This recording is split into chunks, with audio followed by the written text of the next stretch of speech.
இன்றைக்கி வந்து சக்கரை பொங்கல் செய்ய போகிறாங்க. சக்கரை பொங்கல் எப்படி செய்கிறது, அதுக்கு என்ன பொருள் தேவைங்கிறத வாங்க வீடியோக்குள்ளே பார்க்கலாம். பாருங்கள், 2 டம்ளரு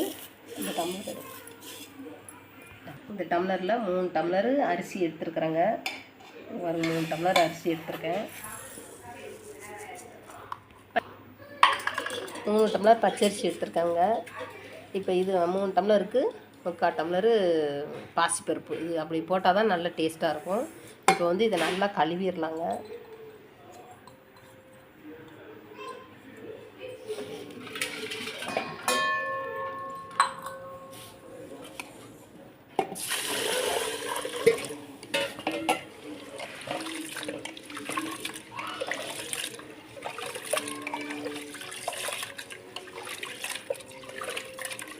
பாசிப்பருப்பு நிறைய போட்டுருக்காங்க. சக்கரை பொங்கல் நல்ல டேஸ்ட்டாக இருக்கும்.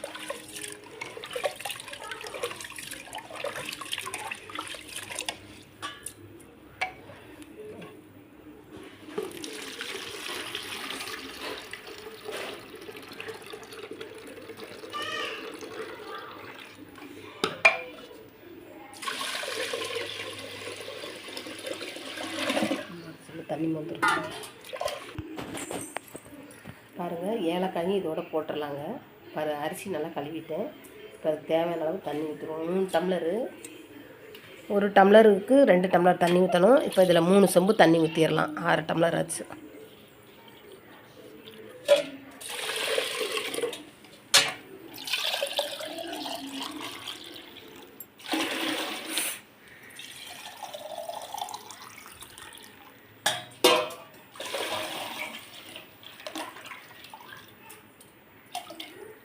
வெயிட் போட்டுடலாம்.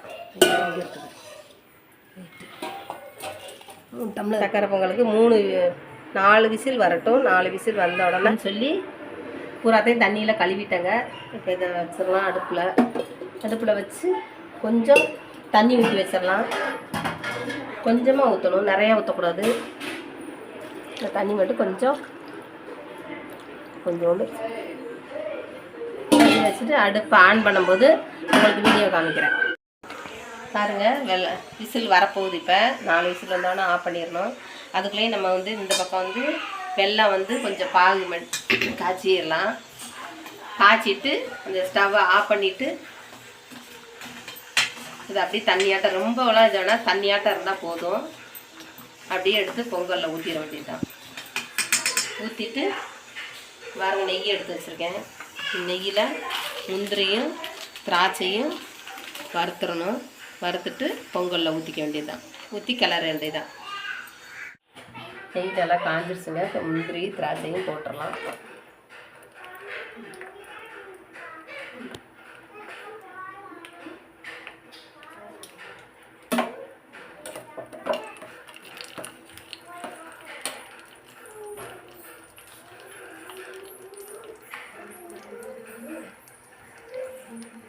முந்திரி திராட்சை நல்லா பொரிஞ்சிருச்சுங்க. இப்போ வந்து இந்த பாகுலே நம்ம ஊற்றிடலாம். பாருங்கள், பாகுலே ஊற்றிடுறேன். நெய், முந்திரி பருப்பெல்லாம்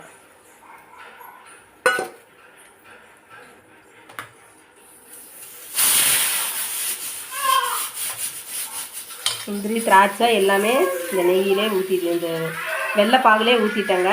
இப்போ வந்து இறக்கின பிறகு அந்த வெண்பொங்கல் மாதிரி செஞ்சுருக்கேன்ல பாருங்கள், விசில் வந்துருச்சு. இப்போ ஆஃப் பண்ணிடலாம் சக்கரை பொங்கலுக்கு. இப்போ வெள்ளைப்பாக ஊற்றிடலாம். ஊற்றும்போது உங்களுக்கு வீடியோ காமிக்கிறேன். பாருங்கள், பொங்கல் ரெடி ஆயிடுச்சு.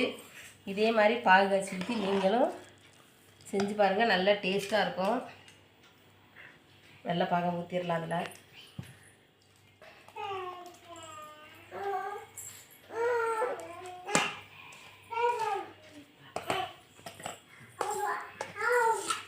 இது மாதிரி பாகு வச்சிங்கன்னா பொங்கல் வந்து 4 நாளைக்கு கூட ரொம்ப கெட்டு போகாதுங்க. நல்லா டேஸ்ட்டாக இருக்கும். இதே மாதிரி நீங்களும் செஞ்சு பாருங்கள்.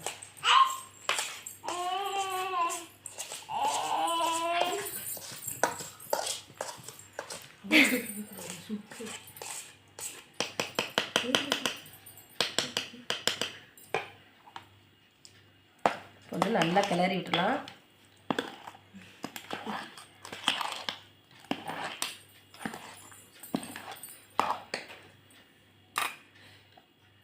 சக்கரை பொங்கல் ரெடி ஆயிடுச்சுங்க.